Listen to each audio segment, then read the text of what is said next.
নিয়তির খেলা সত্যিই বড় অদ্ভুত। কখনো কখনো রাজপ্রাসাদের আরামায়েশ ছেড়ে মানুষকে ফুটপাতে এসে দাঁড়াতে হয়। আবার কখনো সেই ধুলোমাখা ফুটপাত থেকেই শুরু হয় জীবনের সবচেয়ে সুন্দর এক অধ্যায়। ভাবুন তো, রূপার চামচ মুখে নিয়ে জন্ম নেওয়া এক কোটিপতি পরিবারের সন্তান, যার কথায় 10 জন লোক ওঠে বসে, সে যদি হঠাৎ সব ছেড়ে শহরের এক ধুলোমাখা নির্মাণ সাইটে দিনমজুরের কাজ শুরু করে, আর সেখানেই যদি তার মন চুরি করে নেয় ইঁট ভাঙা এক সাধারণ মেয়ে। ঠিক সিনেমার মতো মনে হচ্ছে, তাই না? কিন্তু এটি কোনো কাল্পনিক গল্প নয়, বরং এটি এমন এক অবাক করা বাস্তব কাহিনী যা প্রমাণ করে ভালোবাসার কোনো জাত, ধর্ম বা শ্রেণী নেই। চলুন আজ আপনাদের শোনাই সেই দুর্দান্ত এবং আবেগঘন গল্পটি, যা শোনার পর আপনাদের ভালোবাসার প্রতি বিশ্বাস আরও দৃঢ় হবে। বন্ধুরা, এই রোমাঞ্চকর গল্পটি কুমিল্লার এক বিখ্যাত জমিদার বংশের ছেলে আয়ানের। আয়ানের বয়স তখন সবেমাত্র 24-এর কোঠায়। পড়াশোনায় সে অত্যন্ত মেধাবী ছিল এবং শহরের সবচেয়ে নামিদামি বিশ্ববিদ্যালয় তার ভর্তিও সম্পন্ন হয়ে গিয়েছিল। তার জীবনে কোনো কিছুরই বিন্দুমাত্র ঘাটতি ছিল না। তার বাবা জাহাঙ্গীর চৌধুরীকে পুরো জেলার মানুষ এক নামে চিনত এবং একজন অত্যন্ত প্রভাবশালী ও ক্ষমতাধর ব্যক্তি হিসেবে মান্য করত। রাজনীতিতে তার একচেটিয়া আধিপত্য ছিল। চারপাশে ছড়িয়ে ছিটিয়ে ছিল বিঘার পর বিঘা সম্পত্তি, আর পুরো কুমিল্লা শহরে তার নাম শুনলে মানুষ ভয়ে ও সম্মানে রাস্তা ছেড়ে দাঁড়াত। তাদের বাড়িতে অসংখ্য চাকরবাকর সারা দিন হুকুম তামিল করার জন্য প্রস্তুত থাকত। গ্যারেজ ভরা ছিল বিলাসবহুল সব নামি দামি গাড়িতে। বাইরের মানুষের চোখে আয়ানের জীবনটা ছিল একেবারে রূপকথার রাজপুত্রের মতো নিখুঁত। কিন্তু সেদিন এমন এক অপ্রত্যাশিত ঘটনা ঘটল, যা আয়ানের সাজানো জীবনটাকে মুহূর্তের মধ্যে এক বিশাল ঝড়ের মতো ওলটপালট করে দিল। সময়টা ছিল দুপুরের দিক। কাঠ ফাটা রোদে গ্রামের বেশ কয়েকজন গণ্যমান্য মানুষ জাহাঙ্গীর চৌধুরীর বিশাল ড্রয়িং রুমের বাইরের বারান্দায় বসে গল্পগুজব করছিল। ঠিক সেই মুহূর্তে জাহাঙ্গীর চৌধুরী প্রচণ্ড রাগে অগ্নিশর্মা হয়ে বিশাল গেট পেরিয়ে বাড়ির ভেতরে ঢুকলেন এবং গগনবিদারী চিৎকারে বলে উঠলেন, আয়ন, এক্ষুনি বাড়ির বাইরে আয়। তার কণ্ঠস্বর এতই ভয়ঙ্কর এবং জোরালো ছিল যে বাড়ির প্রতিটি সদস্য ভয়ে রীতিমতো কেঁপে উঠল। বাবার ডাক শুনে আয়ান ঘাবড়ে গিয়ে বাইরে আসতেই জাহাঙ্গীর চৌধুরী তাকে কোনো কিছু জিজ্ঞেস করার বা আত্মপক্ষ সমর্থনের সুযোগ না দিয়েই হাতের মোটা লাঠিটা তুলে নিলেন এবং সজোরে প্রথম আঘাতটা করলেন তার পিঠের ওপর। হঠাৎ এমন আক্রমণ হওয়ায় আয়ান বুঝে উঠতেই পারল না যে আসলে তার অপরাধটা কি। সে মুখ ফুটে একটি শব্দ উচ্চারণ করার আগেই দ্বিতীয় লাঠির ভয়ঙ্কর আঘাতটি নেমে এলো তার কাঁধের ওপর। বাড়ির অন্যান্য সদস্যরা ছুটে এসে তাকে বাঁচানোর চেষ্টা করতে লাগল। তারা আর্তনাদ করে বলল, আরে চৌধুরী সাহেব, এ কি করছেন? এত বড় জোয়ান ছেলেকে এভাবে কেউ মারে? কিন্তু জাহাঙ্গীর চৌধুরীর ভেতরের রাগ যেন কোনোভাবেই শান্ত হওয়ার নাম নিচ্ছিল না। তিনি আয়ানকে নির্দয়ভাবে মারতে মারতে বাড়ির সদর দরজা পেরিয়ে একেবারে বাইরের রাস্তা পর্যন্ত টেনে নিয়ে গেলেন। মুহূর্তের মধ্যে আশেপাশের গ্রামের অসংখ্য মানুষ সেখানে জড়ো হয়ে গেল। সবার মনে একটাই প্রশ্ন ঘুরপাক খাচ্ছিল যে চৌধুরী সাহেবের একমাত্র ছেলে আসলে এত বড় কী অপরাধ করে ফেলেছে। তখনই জাহাঙ্গীর চৌধুরীর রাগে ফুঁসতে ফুঁসতে জনতার উদ্দেশ্যে বললেন, এই বখাটে ছেলে সারাদিন মেয়েদের পেছনে ঘোরে আর রাস্তায় রাস্তায় গুন্ডামি করে বেড়ায়। এই কথাটি কানে যাওয়া মাত্রই পুরো ঘটনার পেছনের আসল কারণটি আয়ানের কাছে পরিষ্কার হয়ে গেল। আসলে ঘটনার সূত্রপাত হয়েছিল দুদিন আগে, যখন তার ঘনিষ্ঠ বন্ধু সজীব তার প্রেমিকার সাথে গোপনে দেখা করতে গিয়েছিল। বন্ধু হিসেবে আয়ানও সেদিন সজীবের সাথে সেখানে উপস্থিত ছিল। কিন্তু তাদের দেখা করে বাড়ি ফেরার পথে মেয়েটির ভাইয়েরা সজীবকে মাঝ রাস্তায় আটকে ফেলে এবং বেধড়ক মারধর শুরু করে। শুরুতে আয়ান পরিস্থিতি শান্ত করার এবং তাদের বোঝানোর আপ্রাণ চেষ্টা করেছিল, কারণ আক্রমণকারী ওই ছেলেদের অনেকেই তার পূর্ব পরিচিত ছিল। কিন্তু যখন সে দেখল যে তারা কোনো কথাই শুনছে না এবং সজীবকে মেরেই ফেলবে বলে মনে হচ্ছে, তখন নিজের বন্ধুকে বাঁচাতে গিয়ে আয়ান বাধ্য হয়েই সেই মারামারিতে জড়িয়ে পড়ে। সেই হাতাহাতিতে দুর্ভাগ্যবশত মেয়েটির এক ভাই একটু বেশিই আঘাত পেয়ে যায়। বাস, এই সামান্য ঘটনাটি মানুষের মুখে মুখে তিল থেকে তাল হয়ে বিশাল এক রূপ নিয়ে জাহাঙ্গীর চৌধুরী পর্যন্ত পৌঁছে গিয়েছিল। গ্রামের কুচক্রী লোকেরা গল্পটিকে এমনভাবে সাজিয়েছিল যেন আয়ান নিজেই ওই মেয়েটির পেছনে ঘুরত এবং ইভডিজিং করত। আয়ান অনেক কষ্টে নিজেকে সামলে নিয়ে বাবাকে বোঝানোর চেষ্টা করল। বাবা, বিশ্বাস করো, এখানে আমার বিন্দুমাত্র কোনো দোষ ছিল না। কিন্তু জাহাঙ্গীর চৌধুরী তার কোনো কথাই বিশ্বাস করলেন না। বরং তার রাগ আরও বহুগুণ বেড়ে গেল। তিনি গর্জে উঠে বললেন, তোর বন্ধু যদি চুরি ডাকাতি করে তাহলে তুইও কি তার সাথে চুরি করবি? সে খারাপ কাজ করলে তুইও নির্লজ্জের মতো তার সহযোগী হবি? আয়ান একদম নিশ্চুপ হয়ে গেল। সেদিন জীবনের প্রথমবার তার হৃদয় ভেঙে চুরমার হয়ে গেল এবং সে গভীরভাবে অনুভব করল যে তার নিজের বাবা তাকে এক বিন্দুও বুঝতে চান না বা তার কথার কোনো মূল্য দেন না। সেদিন রাতের বেলা আয়ান তার বিশাল বিলাসবহুল ঘরে সম্পূর্ণ একা বসেছিল। লাঠির আঘাতে তার পুরো শরীর ব্যথায় রীতিমতো ভেঙে আসছিল, কিন্তু শারীরিক ব্যথার চেয়ে তার বুকের ভেতরের মানসিক যন্ত্রণাটা ছিল হাজার গুণ বেশি। তার মগজে বারবার ওই একটাই দৃশ্য ভেসে উঠছিল, শত শত মানুষের সামনে ওইভাবে অমানবিকভাবে মার খাওয়া, প্রতিবেশীদের ওই করুণা আর তাচ্ছিল্য ভরা চাহনি এবং বাবার সেই অপমানজনক কথাগুলো। তার দু চোখে এক ফোঁটাও ঘুম ছিল না, বরং সেখানে মিশেছিল তীব্র রাগ, অভিমান আর বুক ফাটা কষ্ট। সেই নির্ঘুম রাতেই ধীরে ধীরে তার মনের গভীরে একটা কঠিন সিদ্ধান্ত দানা মারতে শুরু করল। যাই হয়ে যাক না কেন, সে আর এক মুহূর্তের জন্যেও এই অপমানিত বাড়িতে পড়ে থাকবে না। সিদ্ধান্ত নেওয়ার পর সে নিজের মোবাইল ফোনটা হাতে তুলে নিল এবং ঢাকায় বসবাসরত তাদের এলাকার এক পুরনো পরিচিত মানুষ রহমত চাচাকে ফোন করল। রহমত চাচা কোটিপতি পরিবারের ছেলের মুখে এমন কথা শুনে প্রথমে তো রীতিমতো চমকে গেলেন।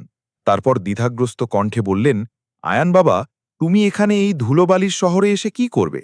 আয়ান কোনো ভনিতা না করে পরিষ্কার ভাষায় জানিয়ে দিল, আমি বেঁচে থাকার জন্য যে কোনো কাজ করতে রাজি আছি, কিন্তু এই বাড়িতে আর এক মুহূর্ত থাকব না। রহমত চাচা মানুষ হিসেবে বেশ অভিজ্ঞ ছিলেন। তিনি সহজেই বুঝতে পারলেন যে ছেলেটি প্রচণ্ড রাগ আর অভিমান থেকে এমনটা বলছে। তাই তিনি আর বেশি ঘাঁটালেন না বা বাড়তি কোনো প্রশ্ন করলেন না। পরদিন ভোরের আলো ঠিকমতো ফোটার আগেই আয়ান কাউকে কোনো কিছু না জানিয়ে চুপচাপ বাড়ি থেকে বেরিয়ে গেল। সকালবেলা যখন বাড়ির লোক তার ঘরে গিয়ে দেখল সে নেই, তখন পুরো বাড়িতে একটা বিশাল হইচই পড়ে গেল। কিন্তু তার ঠিক কিছুক্ষণ পরই রহমত চাচার কাছ থেকে জাহাঙ্গীর চৌধুরীর কাছে একটা ফোন এলো। চৌধুরী সাহেব, আপনারা একদম ঘাবড়াবেন না, আপনার ছেলে রাগ করে আমার কাছে ঢাকাতেই আসছে। ছেলের এই বোকামির কথা শুনে জাহাঙ্গীর চৌধুরী বিন্দুমাত্র বিচলিত না হয়ে শক্ত গলায় শুধু এটুকু বললেন, ঠিক আছে, ওকে ওখানেই থাকতে দাও। কয়েকদিন যখন রোদে পুড়ে হাড় ভাঙা খাটুনি করবে, তখন সে নিজেই খুব ভালোভাবে বুঝতে পারবে যে বাস্তব জীবনটা আসলে কতটা কঠিন। অন্যদিকে জীবনের আরাম আয়েশ ছেড়ে আয়ান প্রথমবারের মতো সাধারণ ট্রেনের থার্ড ক্লাস বগিতে চেপে এত দূরের এক অজানা গন্তব্যে পাড়ি জমাচ্ছিল। তার কাঁধে ছিল মাত্র একটি সাধারণ ব্যাগ, ভেতরে ছিল গোনা কয়েকটা জামাকাপড়, আর মনের ভেতর জমা ছিল একরাশ না বলা রাগ ও জেদ। দীর্ঘ ও ক্লান্তিকর যাত্রার পর অবশেষে সে ঢাকার কমলাপুর স্টেশনে এসে পৌঁছাল। ঢাকার স্টেশনের ওই উপচে পড়া ভিড়, চারদিকের ছুটে চলা ব্যস্ত মানুষ, গাড়ির কানের পর্দা ফাটানো কোলাহল আর আকাশ ছোঁয়া উঁচু উঁচু ইমারত দেখে তার রীতিমতো মাথা ঘুরে যাওয়ার উপক্রম হল। রহমত চাচা স্টেশন থেকে তাকে রিসিভ করে কোনো বিশ্রাম না দিয়েই সোজা তার একটা রানিং কাজের সাইটে নিয়ে গেলেন। সেখানে গিয়ে আয়ান দেখল অসংখ্য মজুর মাথায় করে ইঁট বইছে, কেউ সিমেন্টের বস্তা টানছে, আবার কোথাও বিকট শব্দে মিক্সচার মেশিন চলছে। আয়ানের মতো বিলাসী জীবনের ছেলের কাছে এই পুরো পরিবেশটাই ছিল একদম নতুন এবং ভীতিকর। রহমত চাচা জাহাঙ্গীর চৌধুরীর নির্দেশ মতো ইচ্ছে করেই আয়ানকে সবচেয়ে কঠিন ও কষ্টসাধ্য কাজগুলো দিতে লাগলেন। তাকে বাধ্য করা হলো ৩ তালা পর্যন্ত সিঁড়ি ভেঙে মাথায় করে ইট বয়ে নিয়ে যেতে, ভারী সিমেন্টের বস্তা তুলতে এবং মাথার ওপর কড়া রোদে একটানা ঘণ্টার পর ঘণ্টা কাজ করতে। প্রথম দিনের কাজ শেষ হতেই তার অবস্থা শোচনীয় হয়ে গেল। হাতের চামড়া ছড়ে গিয়ে রক্ত জমল, আর অতিরিক্ত ভার বহনের কারণে কাঁধ ব্যথায় অবশ হয়ে আসতে লাগল। কিন্তু এত কষ্ট সত্ত্বেও আয়ান কিছুতেই হার মানল না। তার ভেতরে একটা অদম্য জেদ কাজ করছিল।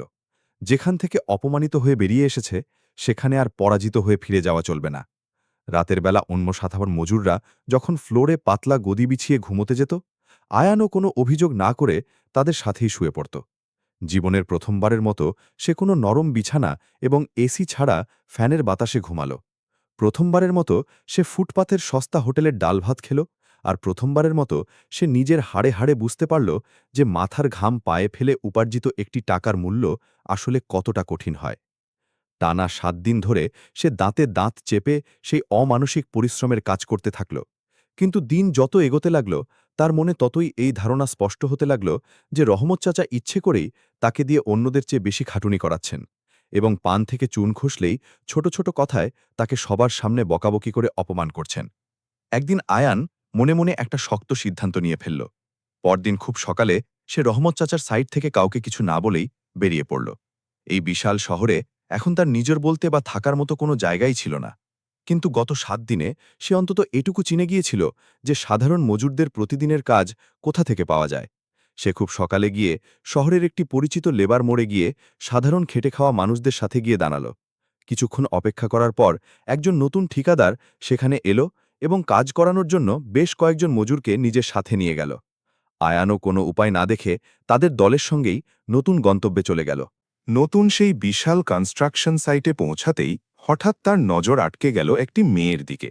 মেয়েটির মাথায় ইটের বোঝা রাখা, পরিশ্রমে পুরো মুখ ঘামে ভিজে একাকার, কিন্তু তার ওই ক্লান্ত চোখ দুটিতে ছিল অদ্ভুত এক মায়াবী উজ্জ্বলতা, যা আয়ানকে মুহূর্তেই স্তব্ধ করে দিল। সেই অপূর্ব মেয়েটির নাম ছিল বৃষ্টি। বৃষ্টি ওই একই সাইটে তার বয়স্ক মায়ের সাথে দিনমজুরের কাজ করত। তার বয়সটাও ছিল প্রায় আয়ানেরই কাছাকাছি। তার গায়ের রং ছিল মিষ্টি শ্যামলা, চোখ দুটো ছিল টানা টানা বড় বড়, আর তার কথা বলার ধরন ছিল অত্যন্ত সোজা সাপটা এবং স্পষ্ট। প্রথম দেখাতেই আয়ানের চোখ যেন জাদুর মতো বারবার শুধু ওই মেয়েটির দিকেই ফিরে যাচ্ছিল। অন্যদিকে বৃষ্টিও আর চোখে নতুন আসা এই ছেলেটিকে গভীর মনোযোগ দিয়ে পর্যবেক্ষণ করছিল। সে নিজের অভিজ্ঞতায় খুব সহজেই বুঝতে পারছিল যে এই ছেলেটি আর ১০ জন সাধারণ মজুরের মতো একেবারেই নয়। তার হাঁটার রাজকীয় ধরন, কথা বলার মার্জিত ভঙ্গি এবং চেহারার অদ্ভুত এক আভিজাত্য তাকে বাকি সবার চেয়ে সম্পূর্ণ আলাদা করে তুলেছিল। কিন্তু এত সব ভিন্নতা থাকা সত্ত্বেও আয়ান নিজের মধ্যে কোনো রকম অহংকার না রেখেই সবার সাথে কাঁধে কাঁধ মিলিয়ে সমানতালে কাজ করছিল। দুপুরবেলা যখন সব মজুররা এক জায়গায় গোল হয়ে বসে খাবার খেতে লাগল, তখন বৃষ্টির মা হাসনা বেগম কৌতূহল সামলাতে না পেরে আয়ানকে জিজ্ঞেস করে বসলেন, বাবা, তোমাকে দেখে তো এমন মনে হচ্ছে না, তুমি কি এই কাজ প্রথমবার করছো নাকি? আয়ান তার কথা শুনে হালকা হেসে অত্যন্ত বিনয়ের সাথে উত্তর দিল, হ্যাঁ খালাম্মা, ঠিকই ধরেছেন। আপনি ধরে নিতে পারেন যে বাধ্য হয়েই আমাকে এখন এসব শিখতে হচ্ছে। আয়ানের মুখে এমন সাবলীল কথা শুনতেই বৃষ্টি আর নিজেকে ধরে রাখতে পারল না। সে খিলখিল করে হালকা হেসে ফেলল। তার সেই নিষ্পাপ ছোট্ট হাসিটি আয়ানের শূন্য মনে কোথায় যেন একটা গভীর দাগ কেটে দিয়ে গেল। সেদিন বিকেল পর্যন্ত কাজ শেষ হওয়া অবধি তাদের দুজনের বেশ কয়েকবার একে অপরের সাথে চোখাচোখি হল। মুখে তাদের কথা খুব কমই হল, কিন্তু দুজনের মনের অজান্তেই যে এক অন্যরকম ভালো লাগার আলোড়ন শুরু হয়ে গিয়েছিল তাহার বলার অপেক্ষা রাখে না। আয়ানের কাছে প্রথমবারের মতো ঢাকার এই ব্যস্ত ও কোলাহলপূর্ণ শহরটাকে একটু হলেও আপন আপন মনে হতে শুরু করল, কারণ এখন এই ইট পাথরের শহরে এমন একজন কেউ ছিল যার মিষ্টি নাম ছিল বৃষ্টি। এই একটি নামই তখন আয়ানের পুরো মস্তিষ্কে সারাক্ষণ সবচেয়ে বেশি ঘুরপাক খেতে শুরু করেছিল। পরদিন সকালে সে যখন নতুন উদ্যমে আবার কাজের সাইটে পৌঁছাল, তখন তার অস্থির চোখ দুটো সবার আগে ওই ভিড়ের মাঝে শুধু বৃষ্টিকেই খুঁজছিল। সে দেখল বৃষ্টি তার মায়ের সাথে বসে বালি চালার কাজ করছে। তার পুরো মুখ আবারও ঘামে ভেজা ছিল, কিন্তু তবুও তার চেহারায় একটা অদ্ভুত প্রশান্তি লেগেছিল। আয়ানও চুপচাপ নিজের কাজে লেগে থাকল, কিন্তু কাজের ফাঁকে ফাঁকে মাঝে মাঝেই দুজনের চোখ একে অপরের সাথে ধাক্কা খাচ্ছিল, আর তারা দ্রুত চোখ সরিয়ে নিচ্ছিল। এভাবেই চোখের ভাষা থেকে ধীরে ধীরে তাদের মাঝে টুকটাক কথা শুরু হলো। প্রথমে তারা কথা বলতো কাজের সুবিধা অসুবিধা নিয়ে, তারপর দুপুরের খাবার নিয়ে, এবং ধীরে ধীরে সেই আলাপের পরিধি বাড়তে বাড়তে নিজেদের জীবন নিয়ে আলোচনা শুরু হলো। তবে আয়ান নিজের অতীত সম্পর্কে খুব একটা বিস্তারিত কিছু প্রকাশ করল না। সে কেবল সংক্ষেপে এটুকু জানালো যে বাড়ির লোকজনের সাথে তার একটা বড় ঝগড়া হয়েছিল, তাই রাগ করে সে এখানে চলে এসেছে। বৃষ্টিও আর বাড়াবাড়ি করে বেশি কিছু জানতে চাইল না। তার কাছে শুধু এটাই অনেক ভালো লাগছিল যে এই বিশাল পৃথিবীতে অন্তত এমন কেউ একজন আছে যে তার ছোট ছোট কথাগুলো খুব মন দিয়ে শোনে। সারাদিনের হাড় ভাঙা কাজ শেষ হওয়ার পর বাকি সব মজুররা যখন যে যার মতো নিজেদের কাজে ব্যস্ত হয়ে পড়ত, তখন আয়ান আর বৃষ্টি কিছুটা সময় আলাদা বসে নিজেদের মতো করে গল্প করত। কখনো তাদের আলোচনায় উঠে আসত গ্রামের ফেলে আসা স্মৃতির কথা, আবার কখনো বা তাদের শৈশবের আনন্দের দিনগুলোর কথা। বৃষ্টির মা হাসনা বেগমও এতদিনে আয়ানকে বেশ ভালোভাবে চিনতে ও বুঝতে শুরু করেছিলেন। ছেলেটির আচরণ তাকে মুগ্ধ করেছিল। সে অত্যন্ত পরিশ্রম করে আর কখনো কারো সাথে বিন্দুমাত্র উঁচু গলায় কথা বলে না।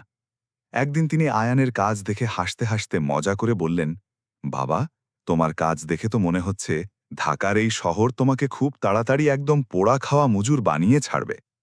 হাসনা বেগমের কথা শুনে আয়ানও মিষ্টি করে মুচকি হাসল, কিন্তু মনে মনে সে অনুভব করল যে জীবনের প্রথমবারের মতো তার কাছে এই কঠিন জীবনটাকে একটু হলেও সহজ আর সুন্দর মনে হতে শুরু করেছে। এভাবেই দেখতে দেখতে আরও বেশ কিছুদিন কেটে গেল। এবার আয়ানও ওই নির্মাণাধীন ভবনের নিচের খালি ফ্লোরে বাকি সাধারণ মজুরদের সাথেই রাতে ঘুমাতে শুরু করল। রাতের বেলা সবাই যখন ক্লান্ত শরীরে খাবার খেয়ে যে যার বিছানায় অঘরে ঘুমিয়ে পড়ত, তখন আয়ানের চোখে ঘুমের চেয়ে বৃষ্টির ওই মায়াবী মুখটাই বেশি ভেসে উঠত। অন্যদিকে বৃষ্টির অবস্থাও ঠিক একই রকম ছিল। সেও রাতে ঘুমাতে পারত না। দুজনেই সামনাসামনি খোলাখুলিভাবে একে অপরকে ভালোবাসার কথা কিছু বলতো না ঠিকই, কিন্তু তারা দুজনেই মনের গভীরে খুব ভালোভাবে বুঝতে পারছিল যে তাদের হৃদয়ে নতুন কোনো একটা সম্পর্কের বীজ অঙ্কুরিত হচ্ছে। একদিন সন্ধ্যায় একটানা কাজ করতে করতে হঠাৎ করেই আয়ানের মাথা প্রচণ্ডভাবে ঘুরে উঠল।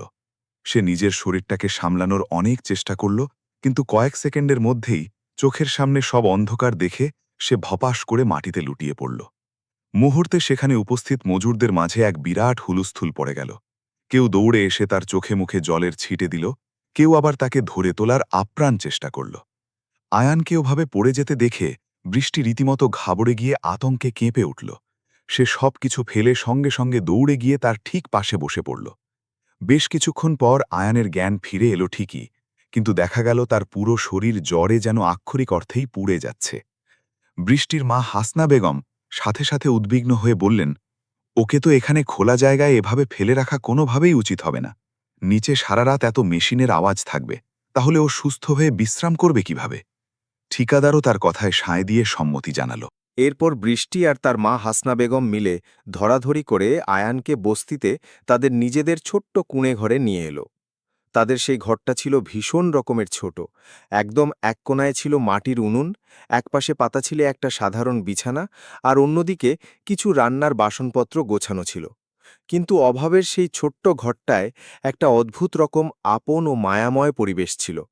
ঘরে নিয়ে আসার পর বৃষ্টি প্রথমেই পরম মমতায় আয়ানের মাথায় ঠান্ডা জলের পট্টি দিতে শুরু করল। ওষুধ কিনে এনে খাওয়ালো, আর স্যালাইনের বিকল্প হিসেবে নুন চিনির শরবত বানিয়ে বারবার খাওয়াতে লাগল।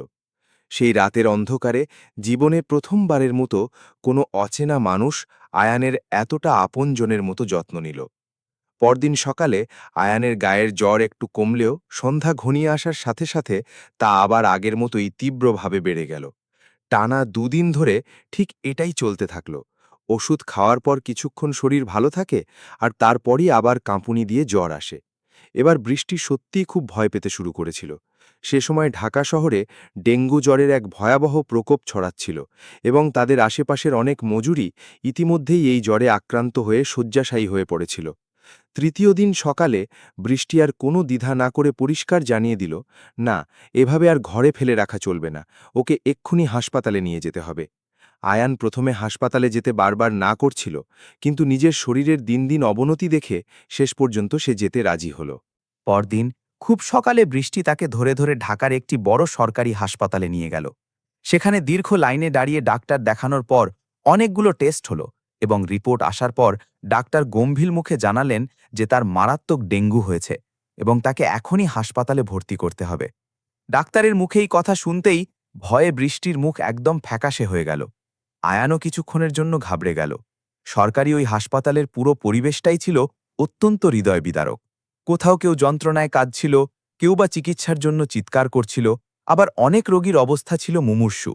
কিন্তু সেই চরম বিশৃঙ্খল ও ভয়ঙ্কর পরিবেশের মাঝেও বৃষ্টি এক মুহূর্তের জন্যেও আয়ানের পাশ থেকে সরে দাঁড়ায়নি। তার মা হাসনা বেগম বাড়ি থেকে রান্না করে খাবার নিয়ে আসতেন, নিজে কাজে যেতেন, আর বাকি পুরোটা সময় বৃষ্টি হাসপাতালেই আয়ানের পাশে পাহারায় থাকত। রাতের বেলায় ওই হাসপাতালের শক্ত কাঠের চেয়ারে বসেই সে ঘুমানোর চেষ্টা করত।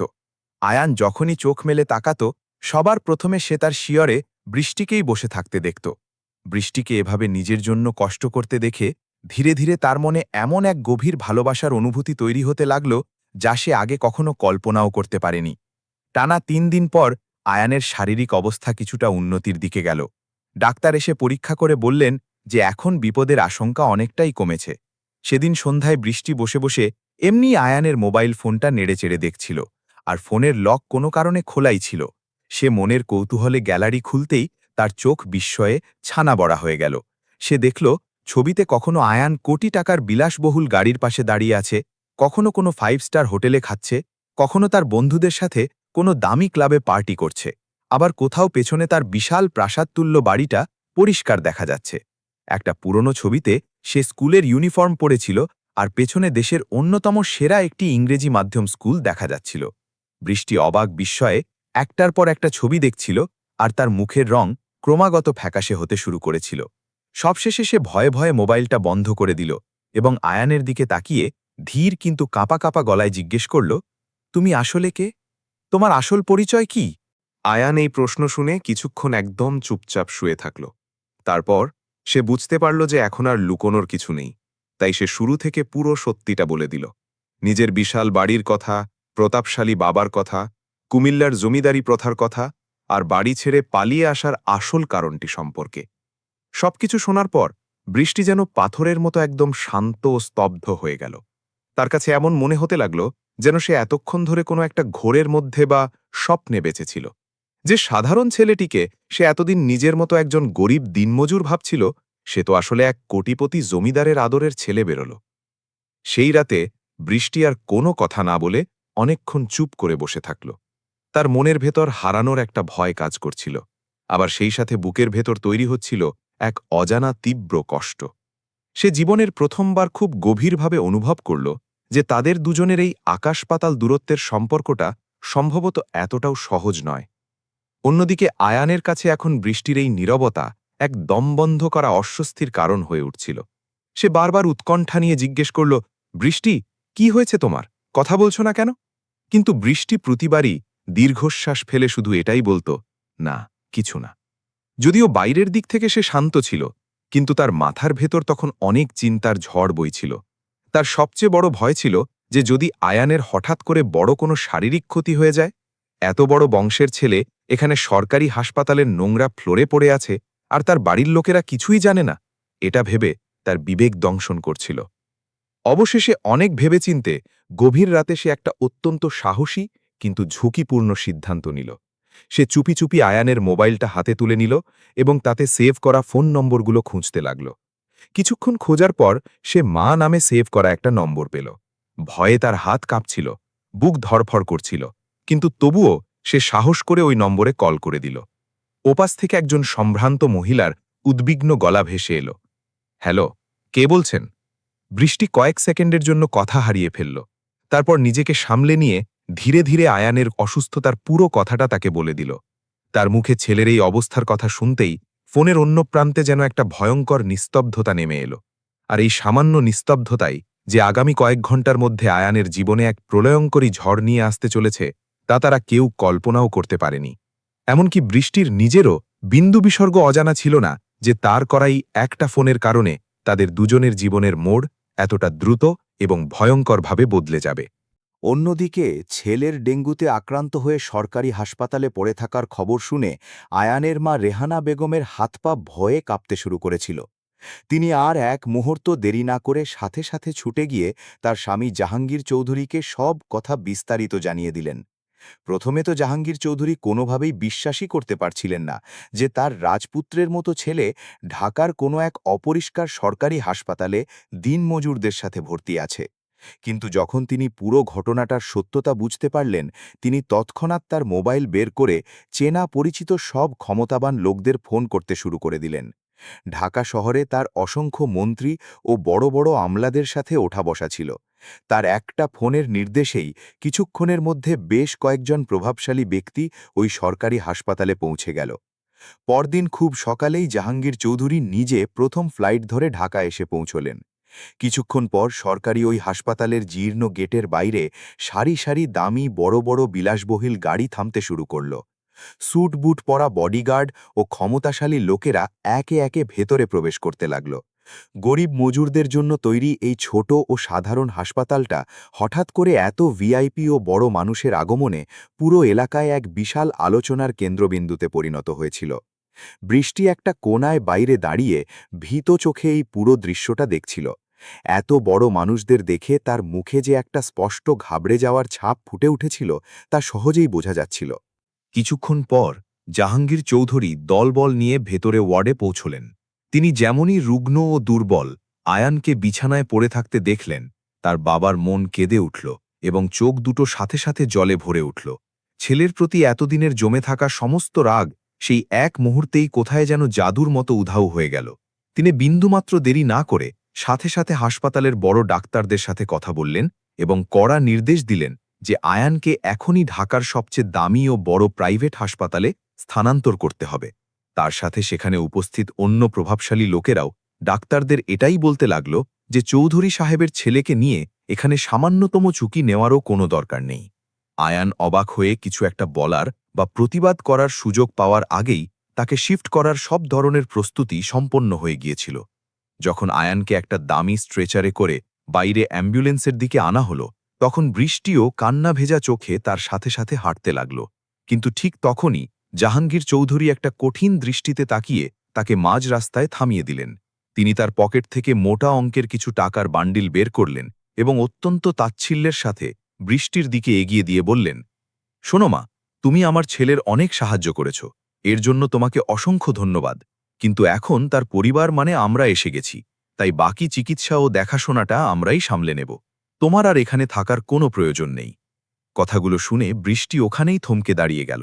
তার হাতে অপমানের টাকার বান্ডিলকা ধরা ছিল, কিন্তু তার ঝাপসা চোখ দুটো শুধু স্ট্রেচারে শুয়ে থাকা আয়ানকে দেখছিল। আয়ানও অসহায়ভাবে একদৃষ্টে তার দিকে তাকিয়েছিল। ওই কষ্টের মুহূর্তে তারা দুজনেই একে অপরকে অনেক কিছু বলতে চাইছিল, কিন্তু তাদের আশেপাশে এত বেশি প্রভাবশালী লোক এবং বডিগার্ড ছিল যে দুজনের কারো মুখ দিয়েই একটি শব্দও বেরোতে পারছিল না। কয়েক সেকেন্ডের মধ্যেই গাড়ির ভারী দরজা সজোরে বন্ধ হয়ে গেল, আর গাড়ির লম্বা কনভয় মুহূর্তের মধ্যে ধুলো উড়িয়ে সেখান থেকে বেরিয়ে গেল। বৃষ্টি ওই হাসপাতালের সামনের রাস্তায় একা দাঁড়িয়ে রইল, আর তার দুচোখ বেয়ে অঝরে জল গড়িয়ে পড়তে লাগল। সে ভাঙা মন নিয়ে ধীরে ধীরে হেঁটে তাদের ওই বস্তির কুঁড়েঘর পর্যন্ত পৌঁছাল। সেখানে গিয়ে সে আর নিজেকে ধরে রাখতে পারল না, মেঝেতে লুটিয়ে পড়ে ডুকরে কাঁদতে শুরু করল। রাতে তার মা হাসনা বেগম কাজ থেকে ফিরে মেয়ের এই অবস্থা দেখে ঘাবড়ে গেলেন। বৃষ্টি ছুটে গিয়ে তাকে জড়িয়ে ধরল এবং সারাদিনের সব কথা খুলে বলল। তার মা সব শুনে কিছুক্ষণ চুপ করে থাকলেন, তারপর মাথায় হাত বুলিয়ে দীর্ঘশ্বাস ফেলে বললেন, মারে, তুই ভুলে যাস না যে বড়লোকেরা কখনোই আমাদের মতো গরিব মানুষদের আপন করে নেয় না, তাই সময় থাকতে থাকতেই তুই ওকে মন থেকে ভুলে যা। কিন্তু বৃষ্টির অবুঝ মন মায়ের এই বাস্তব কথাগুলো কিছুতেই মানতে রাজি ছিল না। তার চোখের সামনে বারবার শুধু হাসপাতালে একসাথে কাটানো ওই সুন্দর দিনগুলোর স্মৃতি ভেসে উঠছিল। আয়ানের বলা কথাগুলো, তার সেই মিষ্টি হাসি, তার দেওয়া নির্ভরতার ভরসা, সবকিছু বৃষ্টির হৃদয়ের একদম গভীরে এমনভাবে গেঁথে গিয়েছিল যে সেখান থেকে তাকে মুছে ফেলা অসম্ভব ছিল। অন্যদিকে আয়ানও সেই 5 স্টার মানের বিশাল বড় প্রাইভেট হাসপাতালে পৌঁছনোর পর থেকেই মানসিক যন্ত্রণায় রীতিমতো অস্থির থাকতে লাগল। সেখানে চিকিৎসার কোনো ত্রুটি ছিল না, সবকিছুই ছিল নিখুঁত ও ভালো। বিশাল ঝকঝকে ঘর, সেন্ট্রাল এসি, দেশের সবচেয়ে দামি ও বড় ডাক্তার। কিন্তু এত কিছুর পরেও সে তার মনের বিন্দুমাত্র শান্তি পাচ্ছিল না। তার অস্থির চোখ দুটো প্রতিটা মুহূর্তে শুধু তার বৃষ্টিকেই খুঁজছিল। পরের দিন নার্স বা প্রহরীদের নজর এড়িয়ে সুযোগ পেতেই সে একটা ফোন জোগাড় করে বৃষ্টিকে কল করল। বৃষ্টি ফোনকে রিসিভ করতেই ওপাশ থেকে শুধু বুক ফাটা কান্নার আওয়াজ এলো। আয়ান বুঝতে পারল যে মেয়েটা কাল থেকে এখনও অবিরত কাঁদছেই। সে তাকে অনেক কষ্টে শান্ত করল, বোঝালো এবং দৃঢ় কণ্ঠে বলল, বৃষ্টি, তুমি এক্ষুনি এখানে চলে এসো। যেভাবেই হোক আমাকে তোমার সাথে একবার দেখা করতে হবে। আয়ানের ডাক শুনে বৃষ্টি আর এক মুহূর্ত দেরি না করে সাথে সাথে তৈরি হয়ে গেল। কিন্তু সে যখন সেই অত্যাধুনিক প্রাইভেট হাসপাতালে পৌঁছাল, তখন মেন গেটের গার্ড তাকে তার মলিন পোশাক দেখে ভেতরে ঢুকতে সরাসরি বাধা দিল। কারণ এত বড় ও ভিআইপি হাসপাতালে কর্তৃপক্ষের বিনা অনুমতিতে সাধারণ কারো ভেতরে প্রবেশ করার কোনো উপায় ছিল না। উপায় না দেখে বৃষ্টি বাইরে থেকেই আবার আয়ানকে ফোন করে তার অসহায়ত্বের কথা জানাল। আয়ান তখন রেগে গিয়ে তার মা রেহানা বেগমকে বলল, মা, ও গেটের বাইরে দাঁড়িয়ে আছে, তুমি নিজে গিয়ে ওকে সসম্মানে ভেতরে নিয়ে এসো। ছেলের মুখে এই কথা শুনে রেহানা বেগমের আভিজাত্যে চরম আঘাত লাগল এবং তার মুখে স্পষ্ট বিরক্তি ও রাগের ছাপ দেখা গেল। তবুও ছেলের জেদের কাছে হার মেনে তিনি বাধ্য হয়ে বাইরে গেলেন এবং চরম অনিচ্ছা সত্ত্বেও বৃষ্টিকে ভেতরে নিয়ে এলেন। বিশাল সেই কেবিনে ঢুকতেই একে অপরকে দেখে দুজনের চোখ আনন্দে উজ্জ্বল হয়ে উঠল। তারা কিছুক্ষণ কোনো কথা না বলে কেবল মুগ্ধ হয়ে একে অপরের চোখের দিকে তাকিয়ে থাকল। তারপর ধীরে ধীরে তাদের মাঝে কথা শুরু হল। বৃষ্টি চোখের জল মুছে জিজ্ঞেস করল, এখন তোমার শরীর কেমন আছে? জ্বর কি কমেছে? আয়ান তার চিরচেনা সেই মুচকি হাসিটা দিয়ে বলল, এখন তো একদম ঠিক আছি, তবে সত্যি বলতে কি, তোমার ওই ছোট ঘরটাতেই আমি এর চেয়ে অনেক বেশি ভালো ছিলাম। আয়ানের মুখে এমন কথা শুনতেই বৃষ্টির ঠোঁটে একটা লজ্জা মিশ্রিত হালকা হাসি ফুটে উঠল। কিন্তু কেবিনের এক কোণায় দাঁড়িয়ে থাকা রেহানা দেবী এসব কিছু খুব তীক্ষ্ণ দৃষ্টিতে মনোযোগ দিয়ে পর্যবেক্ষণ করছিলেন। একজন মা হিসেবে তিনি খুব স্পষ্টভাবেই বুঝতে পারছিলেন যে এই ছেলেমেয়ে দুজনের মধ্যে যা চলছে তা কোনোভাবেই শুধু সাধারণ বন্ধুত্ব নয়। সেদিনের ওই ঘটনার পর থেকে বৃষ্টি প্রায় প্রতিদিনই কাজের ফাঁকে হাসপাতালে আসতে শুরু করল। কিন্তু এবার রেহানা বেগমের মনে একটা গভীর ভয় ও আতঙ্ক ঢুকে গিয়েছিল। তার মনে হতে লাগল যে তার আদরের একমাত্র ছেলে হয়তো সত্যি সত্যিই এই সামান্য দিনমজুর মেয়েটির প্রেমে পাগল হয়ে গেছে। তাই তিনি ষড়যন্ত্র করে একদিন ইচ্ছে করেই আয়ানের মোবাইল ফোনটা বন্ধ করে লুকিয়ে রাখলেন এবং বৃষ্টি যখন এলো তখন তাকে গেট থেকেই তাড়িয়ে দিয়ে বলে দিলেন, আজ ওর শরীর খুব খারাপ, তাই আজ তোমার ওর সাথে দেখা করার কোনো দরকার নেই। বৃষ্টি খুব মন খারাপ করে সেখান থেকে ফিরে গেল। পরে যখন কোনো এক উপায়ে আয়ানের সাথে তার কথা হলো, তখন সে অভিমান করে সবকিছু তাকে জানিয়ে দিল। আয়ান তাকে সান্ত্বনা দিয়ে বোঝালো, বৃষ্টি, তুমি মন খারাপ করো না, এখন বিষয়টা বাড়ির লোকজনের কাছে একদম নতুন, তাই তারা মেনে নিতে পারছে না। কিন্তু তুমি দেখো, ধীরে ধীরে আমি সব ঠিক করে ফেলব। কিন্তু বাস্তবে ব্যাপারটা ততটা সহজ ছিল না যতটা আয়ান ভেবেছিল। আরও বেশ কয়েকদিন পর আয়ান সম্পূর্ণ সুস্থ হয়ে হাসপাতাল থেকে ডিসচার্জ নিয়ে বাবা মায়ের সাথে কুমিল্লার নিজের গ্রামে ফিরে গেল। গ্রামে ফিরে সে দেখল সেখানে সবকিছু আগের মতোই রাজকীয়ভাবে চলছে, কিন্তু তার নিজের ভেতরে অনেক কিছু চিরতরে বদলে গিয়েছিল। এখন আর কোনোভাবেই তার মন ওই বিশাল জমিদার বাড়িতে টিকছিল না। সে সবার থেকে নিজেকে গুটিয়ে নিয়ে ঘণ্টার পর ঘণ্টা নিজের বিশাল ঘরে একা বসে থাকত। কখনো আনমনে মোবাইল দেখত, আবার কখনো লুকিয়ে বৃষ্টির হাসিমাখা ছবিগুলো দেখত। অবশেষে নিজের আবেগকে আর ধরে রাখতে না পেরে এক রাতে সে সাহস সঞ্চয় করে বৃষ্টিকে ফোন করল এবং অত্যন্ত আবেগঘন কণ্ঠে আস্তে করে বলল, বৃষ্টি, আমি তোমাকে ভালোবাসি, আই লাভ ইউ। ফোনের ওপাশে কয়েক সেকেন্ডের জন্য এক পিনপতন নিস্তব্ধতা বিরাজ করল, আর ঠিক তারপরেই বৃষ্টি অঝরে কাঁদতে শুরু করল। তার দুই চোখ থেকে বাঁধ ভাঙা জলের স্রোত যেন কোনোভাবেই থামছিল না। সে অনেক কষ্টে কান্না চেপে শুধু এটুকু বলল, আয়ান, তুমি তো খুব ভালো করেই জানো আমাদের দুজনের এই এক হওয়ার পথটা মোটেও সহজ নয়। তোমার সমাজ এটা মানবে না। কিন্তু ততদিনে তারা দুজনেই খুব ভালোভাবে নিজেদের মনের গভীরতা বুঝে গিয়েছিল এবং একে অপরকে ছাড়া বাঁচবে না বলে মনস্থির করে ফেলেছিল। সেদিন রাত থেকেই তাদের দুজনের পুরো জীবনটা একদম বদলে গেল। তারা দুজনে প্রতিদিন সুযোগ পেলেই ঘণ্টার পর ঘণ্টা লুকিয়ে ফোনে কথা বলতে শুরু করল। কখনো তাদের মধ্যে মিষ্টি হাসি ঠাট্টা হতো, কখনো বা দুজনে মিলে রঙিন ভবিষ্যতের স্বপ্ন বুনত। আয়ান তাকে নিজের গ্রামের সৌন্দর্যের কথা বলত, তাদের বিশাল ক্ষেত খামারের কথা বলত, নিজের ওই রাজপ্রাসাদের মতো বাড়ির গল্প শোনাত। ঠিক একইভাবে বৃষ্টিও তার ওই জরাজীর্ণ ছোট ঘরের কথা, তার মায়ের প্রতিদিনের হাড়ভাঙা কষ্টের কথা তাকে জানাত। তাদের দুজনের বেঁচে থাকার দুনিয়াটা ছিল সম্পূর্ণ আলাদা। তাদের চারপাশের মানুষজন ছিল ভিন্ন, কিন্তু তা সত্ত্বেও তাদের মন একে অপরের আত্মার সাথে শক্তভাবে আটকে গিয়েছিল। অন্যদিকে আয়ানের মা রেহানা বেগমের মনে এখন এটা পুরোপুরি বিশ্বাস হয়ে গিয়েছিল যে এই প্রেমের ব্যাপারটা অনেক দূর গড়িয়েছে এবং সময় থাকতে না থামালে তাদের বংশের সম্মান ধুলোয় মিশে যাবে। তাই এক রাতে তিনি আর সহ্য করতে না পেরে সব কথা তার স্বামী জাহাঙ্গীর চৌধুরীকে জানিয়ে দিলেন। ছেলের এই অপকর্মের কথা শুনতেই রাগে ও অপমানে জাহাঙ্গীর চৌধুরীর পুরো মুখ রক্তবর্ণ ধারণ করল। পরের দিন সকাল হতেই তিনি ঢাকায় তার সন্ত্রাসী লোকজনকে দিয়ে বৃষ্টির ব্যাপারে বিস্তারিত খোঁজখবর নেওয়া শুরু করে দিলেন। টাকার জোরে মাত্র কয়েক ঘণ্টার মধ্যেই সমস্ত গোপন তথ্য তার সামনে চলে এলো। বৃষ্টি আসলে কে, তার বংশ পরিচয় কি, তারা কোথায় থাকে, তার মা কি কাজ করে, সবকিছুই তার নখদর্পণে চলে এলো। এরপর তার নির্দেশ মতো কয়েকজন গুন্ডা প্রকৃতির লোককে সোজা বৃষ্টির মা হাসনা বেগমের কাছে বস্তিতে পাঠানো হল। তারা গিয়ে কোনো ভনিতা না করে অত্যন্ত রূঢ় ভাষায় স্পষ্ট বলে দিল, শোনেন মহিলা, আপনার মেয়েকে ভালোমতো বুঝিয়ে দিন, চৌধুরী বংশের ছেলের সাথে এরকম সম্পর্ক করা আপনাদের মতো ফকিরদের মানায় না। বড় গাছে হাত দিলে হাত পুড়ে যাবে। হাসনা বেগম ভয় পেয়েও জবাব দেওয়ার চেষ্টা করলেন, কিন্তু সামনের ওই ভয়ঙ্কর লোকগুলো তাকে মানসিকভাবে প্রবল চাপ সৃষ্টি করতে লাগল। সবশেষে যাওয়ার সময় তারা এমন একটা হুমকি দিয়ে গেল যা আগামী দিনগুলোতে তাদের জীবনের সবকিছু উলটপালট করে দিল। তারা শাসিয়ে বলল, যদি নিজের এবং মেয়ের ভালো জীবন চান তবে আজকের মধ্যেই তার বিয়ে অন্য কোনো জায়গায় দিয়ে দিন, না হলে পরিণতি খুব ভয়ঙ্কর হবে। এই ভয়ঙ্কর কথা শোনার পর ভয়ে হাসনা বেগম সারা রাত এক ফোঁটাও ঘুমাতে পারলেন না। তার মনে একদিকে ছিল প্রভাবশালী চৌধুরীদের ভয়, আবার অন্যদিকে ছিল মেয়ের জীবনের নিরাপত্তা নিয়ে চরম বাধ্যবাধকতা। তিনি খুব ভালো করেই জানতেন যে সামনের লোকগুলো কতটা শক্তিশালী এবং নিষ্ঠুর। তারা চাইলে যে কোনো মুহূর্তে তাদের মতো গরিবের জীবন নরক বা দুর্বিষহ করে দিতে পারে। পরের দিন সকালে তিনি বৃষ্টিকে কাছে বসিয়ে বোঝানোর চেষ্টা করলেন। তিনি কাঁদতে কাঁদতে বললেন, মা রে, তুই বুঝিস না কেন? বড় লোকেরা কখনোই আমাদের মতো গরিব মানুষদের মন থেকে আপন করে নেয় না। এখন তোর কাছে এটাকে নিখাত ভালোবাসা মনে হচ্ছে ঠিকই, কিন্তু বিয়ের পর ওরাই তোকে সারা জীবন গরিব বলে খোটা দেবে এবং তোর জীবনটা শেষ করে দেবে।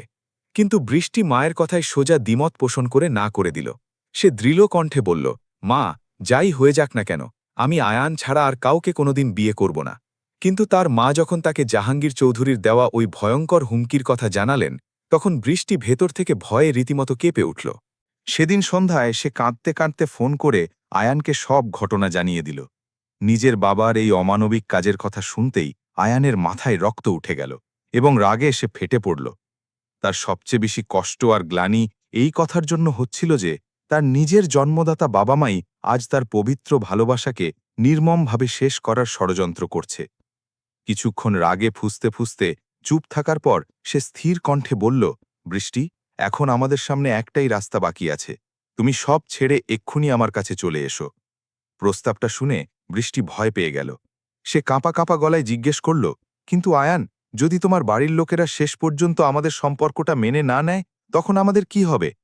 আয়ান বিন্দুমাত্র না থেমেই অত্যন্ত সাহসের সাথে জবাব দিল, যদি পুরো পৃথিবীও আমাদের বিরুদ্ধে চলে যায়, তাও আমি কোনোদিন তোমার হাত ছাড়ব না, এটা আমার ওয়াদা। সেই রাতেই তারা দুজনে এক চূড়ান্ত সিদ্ধান্ত নিয়ে ফেলল যে এখন আর কোনোভাবেই তারা পিছু হটবে না। ঠিক দুদিন পর আয়ান গোপনে বৃষ্টির ঢাকা থেকে পালানোর জন্য বাসের টিকিট পাঠিয়ে দিল। বৃষ্টি তার মা হাসনা বেগমকে কিছু না জানিয়েই খুব ভোরে একটা ছোট ব্যাগ হাতে নিয়ে চুপচাপ স্টেশনে পৌঁছে গেল। বাসে ওঠার সময় তার হাত দুটো ভয়ে থরথর করে কাঁপছিল। চোখে ছিল অনিশ্চিত ভবিষ্যতের ভয়, কিন্তু তার মনের ভেতরে ছিল আয়ানের প্রতি এক অগাধ ভরসা। অন্যদিকে আয়ান আগেই বাড়ি থেকে বেরিয়ে একটা নির্দিষ্ট কাজী অফিসের সামনে পৌঁছে গিয়েছিল। বাস থেকে নেমে নির্দিষ্ট জায়গায় পৌঁছতেই দুজনের চোখাচোখি হল, আর কিছু মুহূর্তের জন্য তারা দুজনেই একদম আবেগাপ্লুত ও শান্ত হয়ে গেল। গত কয়েকদিনের এত সব মানসিক চাপ আর অস্থিরতা যেন একে অপরকে দেখার সেই মুহূর্তেই ম্যাজিকের মতো শেষ হয়ে গিয়েছিল। আয়ান কালবিলম্ব না করে তাকে সোজা কাজী অফিসে নিয়ে গেল। সেখানে তারা দুজনে খুব সাধারণভাবে কোনো আড়ম্বর ছাড়াই বিয়ে সম্পন্ন করে নিল। তাদের বিয়েতে না ছিল কোনো বাজনা বা ব্যান্ড, না ছিল কোনো বরযাত্রীর ভিড়, না ছিল কোনো আত্মীয় স্বজনের কোলাহল। সেখানে উপস্থিত ছিল শুধু দুটো পবিত্র আত্মা, যারা জীবনের যে কোনো কঠিন পরিস্থিতিতে একে অপরের হাত ধরে একসাথে বাঁচতে চাইছিল। বিয়ের আনুষ্ঠানিকতা শেষ হওয়ার পর আয়ান যখন বৃষ্টির স্মৃতিতে নিজের হাতে লাল সিঁদুর পরিয়ে দিল, তখন বৃষ্টির চোখ থেকে ফোঁটা ফোঁটা জল গড়িয়ে পড়ল। সেই জলটা হয়তো ছিল ভয়, আনন্দ এবং নতুন জীবনের ভরসার এক অদ্ভুত সুন্দর মিশ্র অনুভূতি।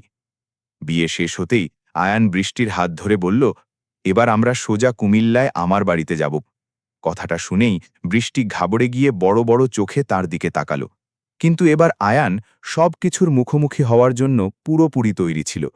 সে মনে মনে এই পরিষ্কার সিদ্ধান্ত নিয়েছিল যে এখন সে আর চোরের মতো লুকিয়ে কোনো কিছু করবে না। নিজের স্ত্রীকে সে তার প্রাপ্য সম্মান দেবে। সন্ধ্যা নামার আগেই তারা দুজনে গ্রামে ফিরে চৌধুরী বাড়িতে পৌঁছে গেল। চৌধুরী সাহেবের ছেলে এক দিনমজুর মেয়েকে বিয়ে করে বাড়ি ফিরেছে, এই চাঞ্চল্যকর খবরটা পুরো গ্রামে দাবানলের আগুনের মতো ছড়িয়ে পড়ল। দেখতে দেখতে তাদের বিশাল গেটের দরজার সামনে পুরো গ্রামের মানুষের ভিড় জমে গেল। যেমনই জাহাঙ্গীর চৌধুরী তার নতুন পুত্রবধূ বৃষ্টিকে দেখলেন, তার ভেতরে জমে থাকা বারুদ যেন রাগে ফেটে পড়ল।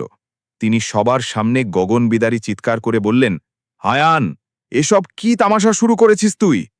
আয়ান তার বাবার চোখের দিকে তাকিয়ে অত্যন্ত শান্ত কিন্তু দৃঢ় গলায় বলল, বাবা, এটা কোনো তামাশা নয়, আমি ওকে বিয়ে করেছি। এই কথাটি উচ্চারণ করা মাত্রই পুরো বাড়িতে এক ভয়ঙ্কর হুলস্থুল পড়ে গেল। জাহাঙ্গীর চৌধুরী হিতাহিত জ্ঞান শূন্য হয়ে রাগে আয়ানের দিকে মারার জন্য এগিয়ে গেলেন, কিন্তু সেখানে উপস্থিত অন্যান্য লোকেরা তাকে শক্ত করে ধরে ফেলল। আশেপাশের মানুষও তাকে বোঝাতে লাগল পরিস্থিতি শান্ত করার জন্য। ওই ভিড়ের মধ্যে কেউ বৃষ্টির বংশ পরিচয় নিয়ে কানাঘুষা করছিল, কেউ জাত নিয়ে প্রশ্ন তুলছিল, আবার কেউ তার পরিবারের কথা জানতে চাইছিল। ঠিক তখনই আয়ান সবার সামনে মাথা উঁচু করে পরিষ্কারভাবে ঘোষণা করল, আপনারা সবাই শুনে রাখুন, এ হলো সেই মেয়ে যার সাথে আমি ঢাকায় দিনমজুরের কাজ করতাম। ও কোনো বড় ঘরের মেয়ে নয়, কিন্তু ও আমার স্ত্রী। এই কথা শুনতেই সেখানে দাঁড়িয়ে থাকা গ্রামের লোকেরা হতবাক হয়ে একে অপরের মুখ চাওয়াচাওয়ি করতে লাগল। জাহাঙ্গীর চৌধুরীর মনে হতে লাগল যেন হাজার মানুষের সামনে কেউ তাকে চরম অপমান করে তার সম্মানে আঘাত করেছে। তিনি রাগে কাঁপতে কাঁপতে বললেন, তোর যদি ওই ছোট জাতের মজুর হওয়ার এতই শখ ছিল তো তুই ওখানেই থাকতিস। আমার এই পবিত্র বাড়িতে তোর মতো কুলাঙ্গারের জন্য কোনো জায়গা নেই, বেরিয়ে যা তুই। কিন্তু এবার আয়ানও কোনোভাবেই পিছু হটার পাত্র ছিল না। সে জীবনের প্রথমবারের মতো তার প্রতাপশালী বাবার চোখের দিকে সোজা তাকিয়ে বলল, বাবা, আমি কোনো চুরি বা অপরাধ করিনি। আমি যাকে ভালোবেসেছি তাকে সম্মান দিয়ে বিয়ে করেছি, আর এটা আমি সম্পূর্ণ নিজের ইচ্ছেতে করেছি। ছেলের মুখে এমন তেজি কথা শুনে পরিবেশ আরও বেশি উত্তপ্ত হয়ে উঠল। জাহাঙ্গীর চৌধুরী আঙুল উঁচিয়ে স্পষ্ট বলে দিলেন, তাহলে শুনে রাখ, আজকের পর থেকে তুই আমার এই বাড়ির একটা কানাকড়িও পাবি না। তোকে আমি ত্যায্য পুত্র করলাম। কিন্তু আয়ানও ততদিনে জীবনের কঠিন বাস্তবতার আগুনে পুড়ে পাল্টে গিয়েছিল। সে অত্যন্ত অবলীলায় বলল, আপনার এই সম্পদের আমার বিন্দুমাত্র প্রয়োজন নেই। আমি প্রয়োজনে আবারও দিনমজুর খেটে আমার আর আমার স্ত্রীর জীবন চালিয়ে নেব। সেখানে দাঁড়িয়ে থাকা লোকজন বাবা ও ছেলের এই ভয়ঙ্কর দ্বন্দ্ব শান্ত করার আপ্রাণ চেষ্টা করছিল। ঠিক সেই মুহূর্তে আয়ান আরও একটা মোক্ষম কথা বলে বসল, আর হ্যাঁ, আপনি আমাকে বের করে দেওয়ার কে? এই জমি আর বাড়ি শুধু আপনার একার নয়, এটা আমার দাদাজানের সম্পত্তি, তাই এখানে আমারও সমান আইনি ভাগ আছে। ছেলের মুখে এই কথা শুনতেই কিছুক্ষণের জন্য পুরো পরিবেশ যেন বরফের মতো শান্ত হয়ে গেল। স্বয়ং জাহাঙ্গীর চৌধুরীও থতমত খেয়ে গেলেন, কারণ কারো কোনো ধারণাই ছিল না যে সবসময় শান্ত স্বভাবের আয়ান এতটা সোজাসাপটা এবং আইনি কথা মুখের উপর বলে দেবে। পরিস্থিতি নিয়ন্ত্রণের বাইরে চলে যাচ্ছে দেখে তার বড় ভাই, আয়ানের চাচা, মাঝখানে এলেন এবং ধমক দিয়ে কোনো মতে পরিস্থিতিটা সামাল দিতে লাগলেন। অন্যদিকে বৃষ্টি ভয়ে জড়সড় হয়ে দাঁড়িয়েছিল। সে তার সাধারণ জীবনে কখনো কল্পনাও করেনি যে শুধুমাত্র তার উপস্থিতির কারণে এত বড় একটা প্রভাবশালী পরিবারে এমন প্রলয়ঙ্করী ঝড় উঠবে। কিন্তু ঠিক সেই ভয়ের মুহূর্তে আয়ান তার হাতটা আরও শক্ত করে ধরল। সে মুখে কিছু না বলেই তার হাতের স্পর্শ দিয়ে বৃষ্টিকে এই ভরসা দিচ্ছিল যে এখন জীবনে যাই হোক না কেন, তারা দুজনে একসাথেই সব ঝড় সামলাবে। ধীরে ধীরে গ্রামের বয়স্ক এবং গণ্যমান্য ব্যক্তিরা বুঝিয়ে শুনিয়ে পরিস্থিতি কিছুটা শান্ত করলেন। অনেকক্ষণ তাদের বোঝানোর পর শেষ পর্যন্ত আয়ান আর বৃষ্টিকে বাড়ির ভেতরে প্রবেশ করতে দেওয়া হলো। যদিও জাহাঙ্গীর চৌধুরী তখনও অপমানে আর রাগে উঠোনের এক কোনায় গজগজ করে বসেছিলেন। ততক্ষণে রাত অনেক গভীর হয়ে গিয়েছিল। বিশাল ওই জমিদার বাড়ির ভেতরে তখন এক অদ্ভুত থমথমে নিস্তব্ধতা বিরাজ করছিল। কিন্তু সেই ভারী নিস্তব্ধতার মাঝেই একটা চিরস্থায়ী জিনিস বদলে গিয়েছিল।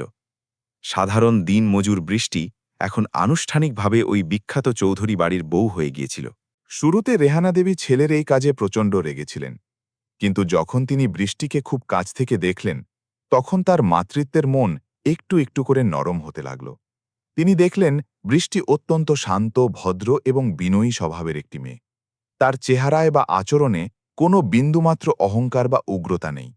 সে একই সাথে ভয় এবং পরিবারের প্রতি অগাধ সম্মান, এই দুটো নিয়েই মাথা নিচু করে ওই বিশাল বাড়িতে অবস্থান করছিল।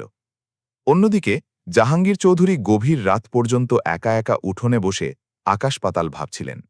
তার মস্তিষ্কে বারবার শুধু সেই দিনটির কথা মনে পড়ছিল যেদিন তিনি এই গ্রামের মানুষের সামনেই আয়ানকে পশুর মতো মেরেছিলেন। তিনি শুধু এই কারণেই সেদিন গায়ে হাত তুলেছিলেন কারণ তার মনে হয়েছিল তার ছেলে হয়তো খারাপ পথে যাচ্ছে। কিন্তু আজ সেই একই ছেলে গোটা গ্রামের সামনে অত্যন্ত সম্মানের সাথে একজন গরিব মেয়েকে নিজের স্ত্রী হিসাবে স্বীকৃতি দিয়ে বুক ফুরিয়ে দাঁড়িয়ে আছে। একজন বাবা হিসাবে তার সবচেয়ে বড় হার এটাই ছিল যে তিনি নিজের অহংকার দিয়ে যাকে আটকাতে চেয়েছিলেন সেই আজ সত্য ও সাহসের প্রতীক হয়ে তার সামনে দাঁড়িয়ে তার ভুল প্রমাণ করে দিয়েছে। অন্যদিকে নিজের নতুন বিশাল ঘরে বসে বৃষ্টি একা একা চুপচাপ কাঁদছিল। তার কাছে সবকিছু কেমন যেন অবিশ্বাস্য লাগছিল। ঠিক তখন আয়ান এসে তার পাশে বসল। সে অত্যন্ত আলতো করে বৃষ্টির হাতটা নিজের হাতের মুঠোয় নিল এবং চোখের দিকে তাকিয়ে বলল, কেঁদো না বৃষ্টি, এখন জীবনে যা হবে আমরা একসাথেই তার মুখোমুখি হব। আর সম্ভবত জীবনের প্রথমবারের মতো বৃষ্টি সত্যি সত্যি উপলব্ধি করতে পারল যে সমাজে গরিব বা বড়লোকের এই কৃত্রিম পার্থক্যের চেয়েও পৃথিবীতে যদি বড় কোনো কিছু থেকে থাকে তবে তা হল সত্যিকারের ভালোবাসার মানুষের হাত ধরে একে অপরের পাশে থাকা। বন্ধুরা, এই রোমাঞ্চকর গল্পটি থেকে আমরা এই অসাধারণ শিক্ষাই পাই যে একজন মানুষের আসল পরিচয় কখনোই তার ব্যাংক ব্যালেন্স, টাকা বা সমাজের উঁচু পদমর্যাদা দিয়ে নির্ধারণ করা যায় না, বরং তার পরিচয় নির্ধারিত হয় তার সুন্দর মন এবং বিপদের দিনে সঙ্গ দেওয়ার সাহসিকতা দিয়ে। ভালোবাসা যদি সত্যি এবং নিখাত হয় তবে তা সমাজে তৈরি করা সব উঁচু নিচুর পার্থক্য ঘুচিয়ে দিতে পারে। কিন্তু মানুষের মিথ্যা অহংকার অনেক সুন্দর সম্পর্ককেও মুহূর্তের মধ্যে ভেঙে চুরমার করে দিতে পারে। তবে এবার আপনাদের কাছে একটা ছোট্ট প্রশ্ন, আপনারা বলুন তো, আয়ান কি তার পরিবারের সম্মানের বিরুদ্ধে গিয়ে এবং সব ছেড়ে দিয়ে একজন দিনমজুর মেয়েকে বিয়ে করে ঠিক কাজ করেছে? আর আপনি যদি বৃষ্টির জায়গায় থাকতেন তাহলে কি নিজের জীবনের সব ঝুঁকি নিয়ে এত বড় একটা প্রভাবশালী পরিবারে যাওয়ার সাহসী সিদ্ধান্ত নিতে পারতেন? কমেন্ট বক্সে আপনাদের মূল্যবান মতামত অবশ্যই আমাদের লিখে জানাবেন। আর আজকের এই হৃদয়স্পর্শী ভিডিওটি যদি আপনাদের একটুও পছন্দ হয়ে থাকে তাহলে ভিডিওটিতে একটি লাইক করে দিন। আমাদের এই চ্যানেল মরাল ভয়েস অবশ্যই সাবস্ক্রাইব করে আমাদের পাশে থাকুন এবং এই দারুণ গল্পটি আপনার বন্ধুদের সাথে শেয়ার করতে একদম ভুলবেন না। দেখা হবে খুব শিগগিরই আবার পরের ভিডিওতে নতুন কোনো রোমাঞ্চকর গল্পের সাথে। ততক্ষণ পর্যন্ত আপনারা সবাই অনেক সুস্থ থাকুন, খুব ভালো থাকুন এবং আনন্দে থাকুন।